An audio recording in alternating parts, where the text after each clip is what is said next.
Thank you all so very much for your kind and gracious invitation to come and address the Northumberland Historical Society on this lovely fall afternoon, which our Almighty has blessed us with such incredible weather, even though it's a bit windy.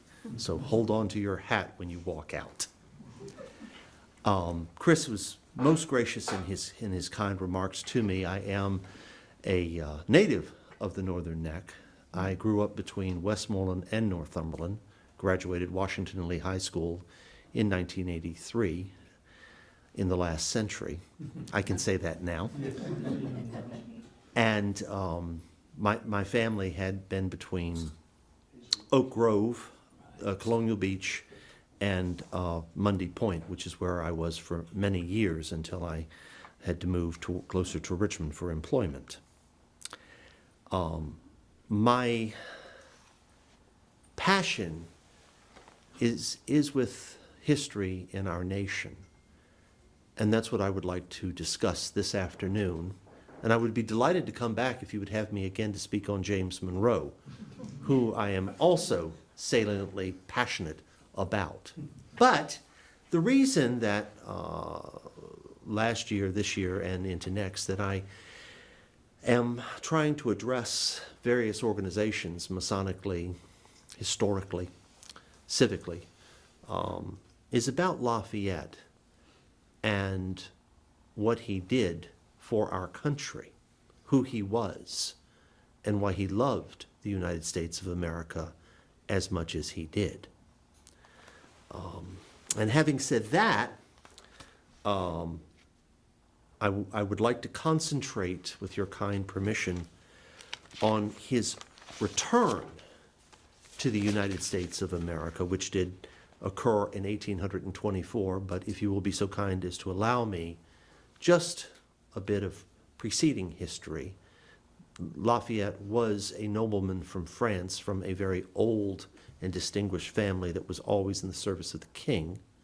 He lost his father at a very early age. He was from the country in France, in Chavignac, which he greatly preferred to city life. He had met the one true love of his life was Adrienne. And even though history records that he had many dalliances in his life, the one true love of his life was Adrienne. And when they met, very young, got to know each other, fell in love, and he wanted to have her as his bride. There was a slight impediment, you see. Her family was directly in the royal family, and she was a cousin of the king.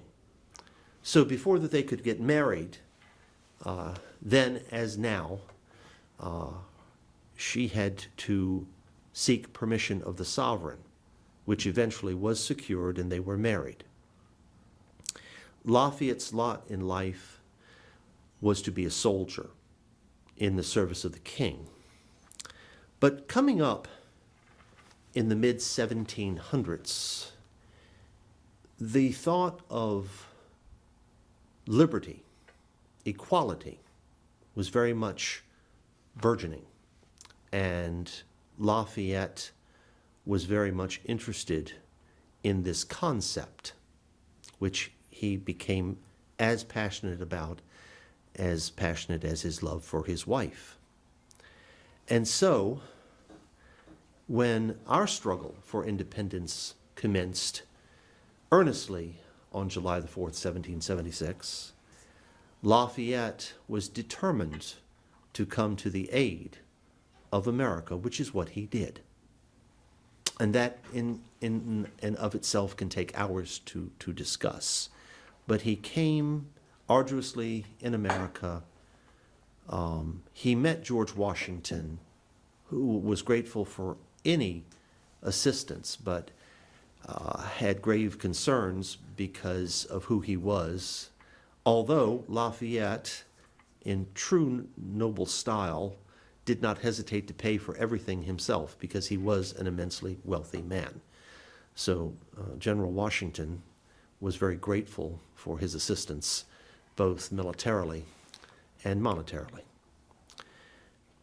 Interestingly enough, ladies and gentlemen, I don't know if you're aware of this, but does anyone here know what is so significant about October the 19th? Thank you. It was today in 1781 that the British laid down their arms and surrendered to General George Washington, who in no small feat was greatly assisted by the French. Lafayette had returned to the United States of America, force marched 3,000 troops down from New York, straight down what is Route 30, and our long-lost allies kept their promise, and the French fleet had arrived, and they bottled up the British right where Yorktown is. And as a result, Cornwallis did surrender. And so our country had come to the successful conclusion of the Revolutionary War. Lafayette, who had made many lifelong friends and indeed a stepfather in George Washington, returned to France to hope to bring liberty and equality to France, which subsequently did have a revolution. And as we all know, it was far, I'm searching for the right word, but it was far more even dramatic than our own because of the terrible things that occurred. And of course, the king was executed, as was the queen and the dauphin, the crown prince. Lafayette, by that point in time, was serving as the commanding general of the French National Guard, was in retreat, in great retreat, and was captured by the Austrians. And when the Emperor of Austria had been informed as to who his prisoner was, he had him thrown in a dungeon, not a chamber befitting his rank or privilege, but in a dungeon. For you see, the Emperor of Austria never forgot the French Revolution, for you see, his sister was the queen, Marie Antoinette. It took many years, several years, to secure Lafayette's release from that prison. And of course, the whole world, his whole world had totally changed. Adrian sadly passed away. He had lost the love of his life. His fortunes were greatly reduced. He lived in quiet, reduced circumstances in Paris with his son. And the whole of France was in a constant state of change.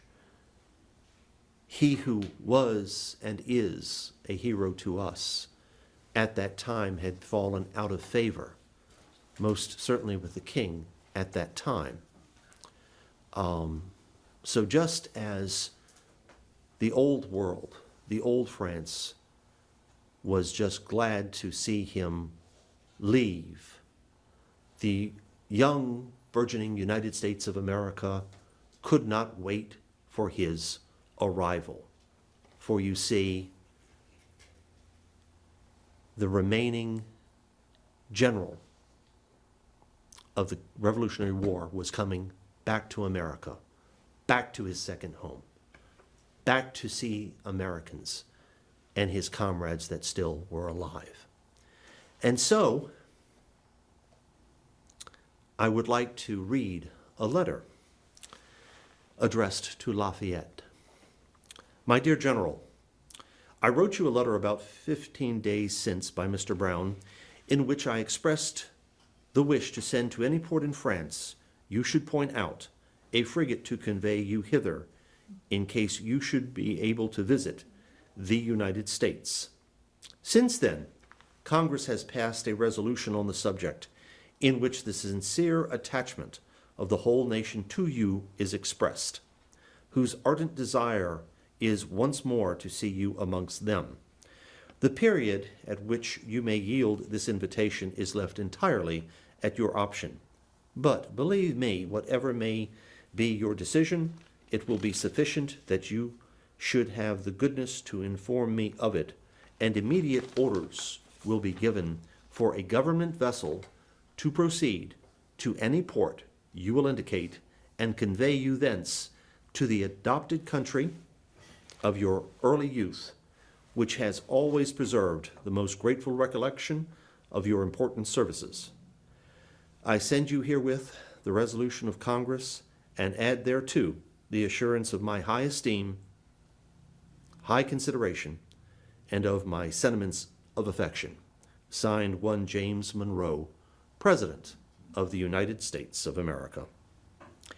And so, Lafayette did leave France on the American vessel Candace on July the 13th, 1824, and his tour began on or about August the 15th, 1824, when he arrived in the area of Staten Island, New York.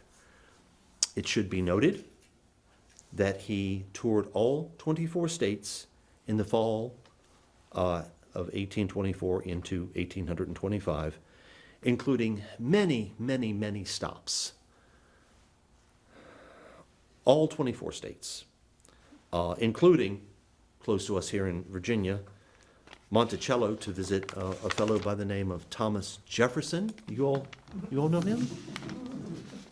He also went to Washington, D.C., where he was received at the White House by President James Monroe and the First Lady.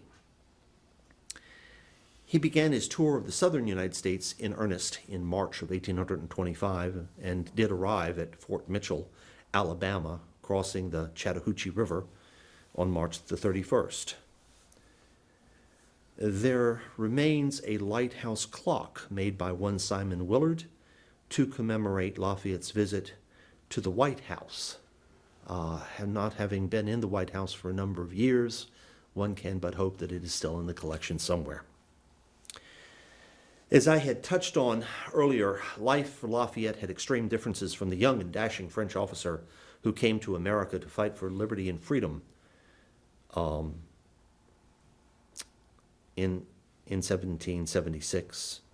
And of course, following the end of the Revolutionary War, he went back to his native France to find so much turbulence and discord, and I just can't hit strongly enough on that. The revolution took place, as we had already mentioned, and it came to a horrible, horrible end with the execution of the monarch and his consort and the crown prince. Actually, I think the crown prince died of neglect in prison. That Lafayette himself was accused of treason is just unbelievable. And so, when the invitation came, even though he had much concern about putting anyone else to any expense, he did accept it, and that he was in good health.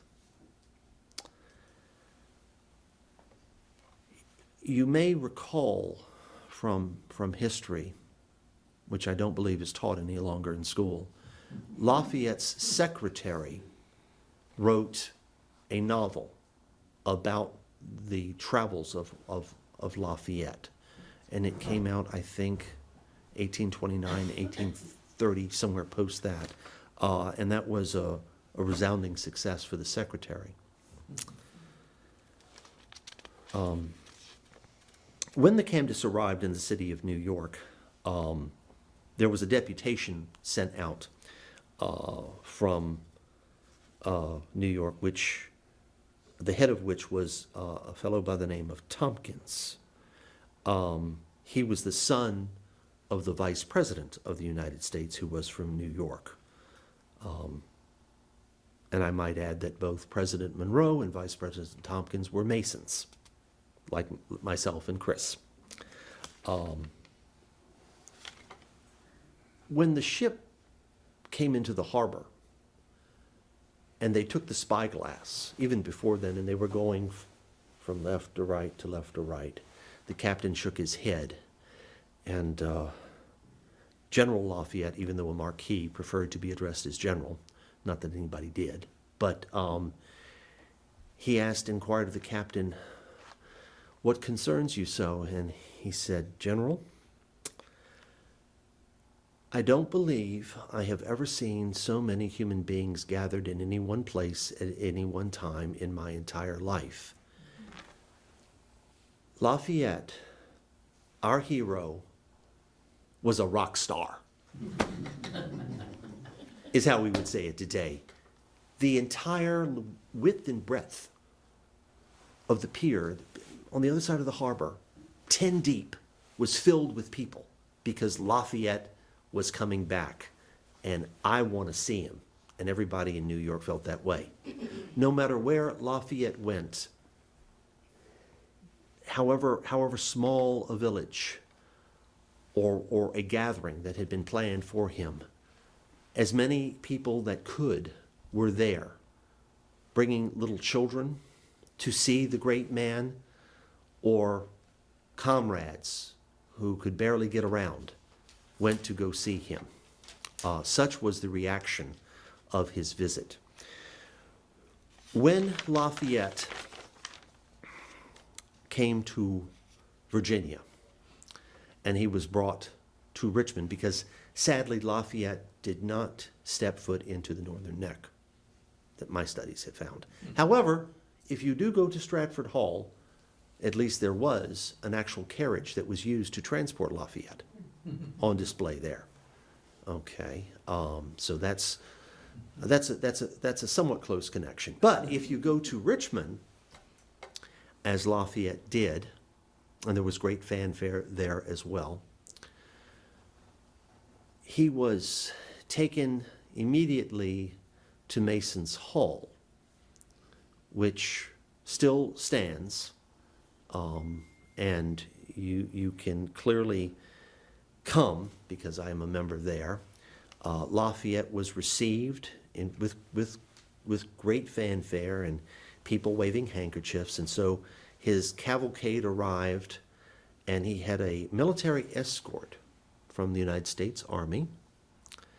At the time, what we would refer to today, there was an ROTC unit at the University of Virginia, and one of the co-captains was a fellow by the name of Edgar Allan Poe, who escorted and stood guard outside of Mason's Hall while General Marquis de Lafayette was received and went up the stairs.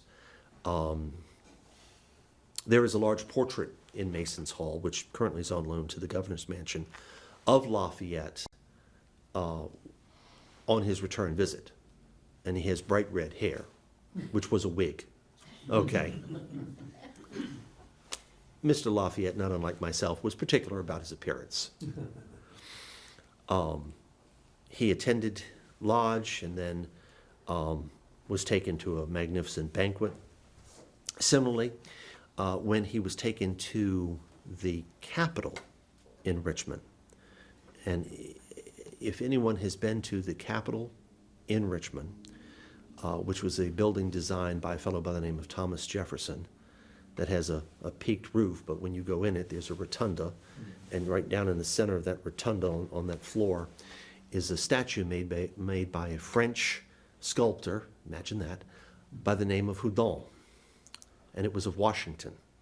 And it was so lifelike that Lafayette reached out and touched it, and he cried, because the love that he had for Washington came back 1,000-fold, just as when he was taken to Mount Vernon and the tomb was opened and he went in alone and came out and was totally emotional before his son and secretary and other dignitaries joined him inside for a prayer.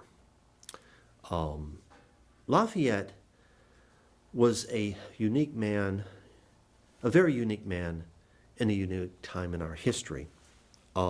He always insisted on shaking hands as much as he possibly could, no matter what the agenda was, and he was completely busy from the time he arrived until the time he left some 13 months later.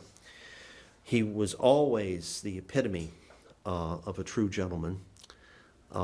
With him came, of course, his son and his secretary.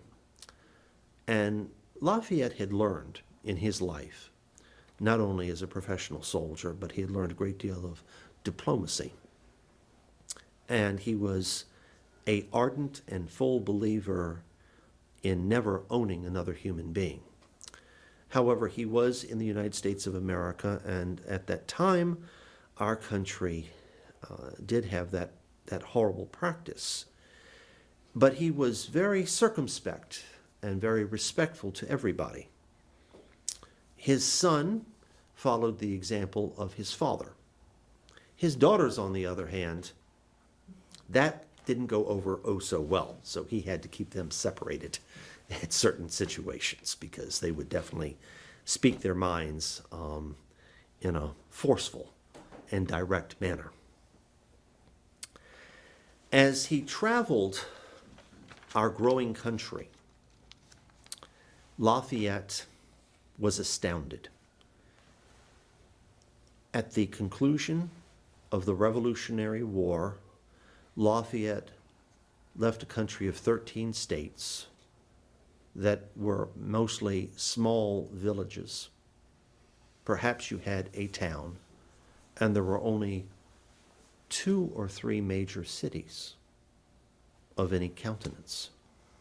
When he returned, he saw a metropolis growing the likes of which he could not fathom.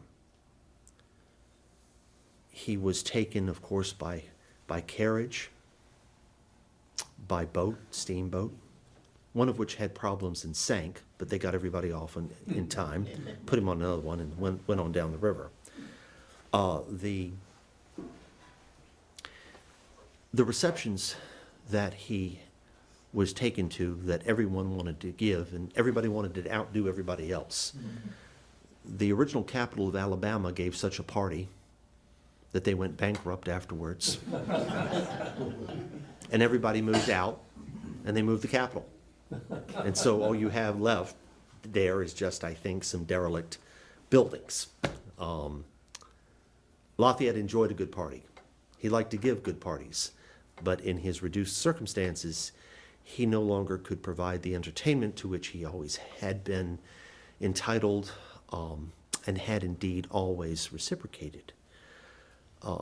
This bothered President and Mrs. Monroe to the point where conversations were had with Congress, who voted that he should be awarded a sum of $250,000 for his services to our country. I might add that Congress did not always reward other patriots who had given their all in the defense of their nation in its early days, but they did remember Lafayette. At each of his stops, his many stops, he wanted to make sure that he had earth, actual dirt from the United States, which he declared, "When I die, I will be buried in the soil of this, my beloved America." And that's exactly what happened. Those casks went back with him to France, and when he did pass away a few years later, he was buried in the, and I'm not a French major, in Pictus Cemetery with an American flag over his grave, which flies there to this very day. Every year on July the 4th, which I believe has been mentioned here by your esteemed president, the ambassador, if the ambassador does not go to the cemetery, he sends his military liaison to go, because there is a ceremony held in honor and remembrance of Lafayette, and it's a very big thing. If anybody gets to go to Paris, and I know I want to when I retire, that's definitely going to be one of my bucket lists that I intend to visit. Now, In the formation of our country, in its earliest days, Lafayette realized the changes that were ongoing, which were necessary, because Lafayette, coming from an older society that was very set in its ways and had gone through the tumultuous revolution, realized that certain changes had to be absorbed. They had to be addressed in order for the country to grow. Monroe is thought of being the president during the era of good feeling, and he did everything in his power to do so. But when Lafayette arrived, the second term of Monroe was ending, and the gentleman who would replace him was John Quincy Adams, a totally different personality with a totally different outlook on politics. But one person brought him to heel, and that was the Marquis de Lafayette. There was an instance where Lafayette's party had grown so large, and the destination that they were at only had so many beds, and there was not enough room for the president-elect and Lafayette. And Lafayette was going to sleep on the floor, and John Quincy Adams wasn't going to be outdone. He said, no, I'll sleep on the floor. You take the bed. Well, somebody finally came up with an extra bed. So the president-elect didn't have to sleep on the floor, and neither did Lafayette. But only Lafayette could truly set forth such a conciliatory tone. And this, of course, was way before our Civil War. But he knew that the issue of slavery had to be dealt with, and he was quite right. But being the diplomat that he was, he felt that he could help to effect change quietly rather than causing any discord whatsoever, which was not his apparatus Monday, or Monday apparatus, however you say that. Lafayette met presidents both present and past: Thomas Jefferson, James Madison, John Adams, James Monroe, and Quincy Adams. He also met Andrew Jackson and William Henry Harrison.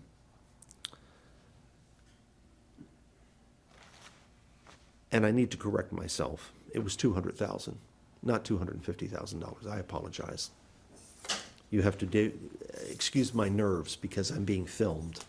And the only other time I've ever been filmed, to my knowledge, was when I participated in the funeral service of a dear cousin. And I found out that afterwards when the rest of the family kept pointing me out.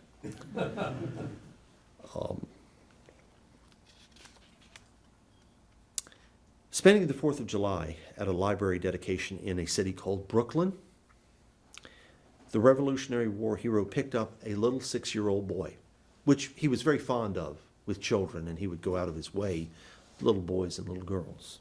He picked up a 6-year-old boy and carried him down into the excavation site for the groundbreaking ceremony, because he wanted the young man to see what was going on and why libraries were so important. Lafayette believed in reading, as did Thomas Jefferson. He believed in libraries. He believed in education. And the little boy, 60 years later or so, stated that, "I remember that he pressed my cheek with a kiss and sat me down. The childish wonder and nonchalance during the whole affair at the time, contrasting with the indescribable preciousness of the remnants since," wrote one future poet, Walt Whitman. So you see, our hero, he truly was a hero, cared enough about the past as he did for the future. And that's why he loved children so much.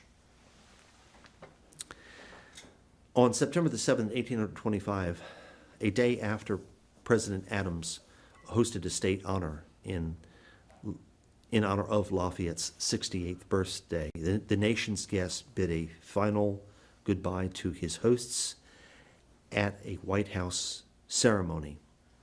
And he said, and I quote, "God bless the American people, each of their states and the federal government. Accept this patriotic farewell of an overflowing heart. Such will be its last throb when it ceases to beat." After tearfully embracing Adams, just as he had tearfully embraced James Monroe, whom he served with in the Revolutionary War, Lafayette boarded a coach, may have been the same one I talked about in Stratford, boarded a coach and paraded to the Potomac River, where he was welcomed to the newly christened frigate, the USS Brandywine, which awaited him to take him home after his 6,000-mile journey in 13 months and 24 states. Ladies and gentlemen, I could go on for hours and hours and hours and hours, but I'm not going to because it's Sunday afternoon, and you all have been in the true mode of Lafayette, most gracious to come out to hear me ramble through and to speak too much. What I would like to do very much in closing, I promised Chris, I took my 42-page speech and condensed it because everybody wants to get home and have supper and probably watch the football game. What I would really like to close with is we're in the close of this year, 2025. Next year is the 250th birthday of our nation. And in the spirit of Lafayette, vive la liberté, vive la Lafayette. When you have the time, and I mention this in any talk, speech, or address I ever give, and I'm addressing a group that has children and grandchildren, nieces and nephews, younger cousins, take time to sit down and talk with them, because that's what young people really and truly want more than anything else, is to be noticed and appreciated. And tell them about the important history of our country. More appropriately, tell them of the history here in Northumberland County.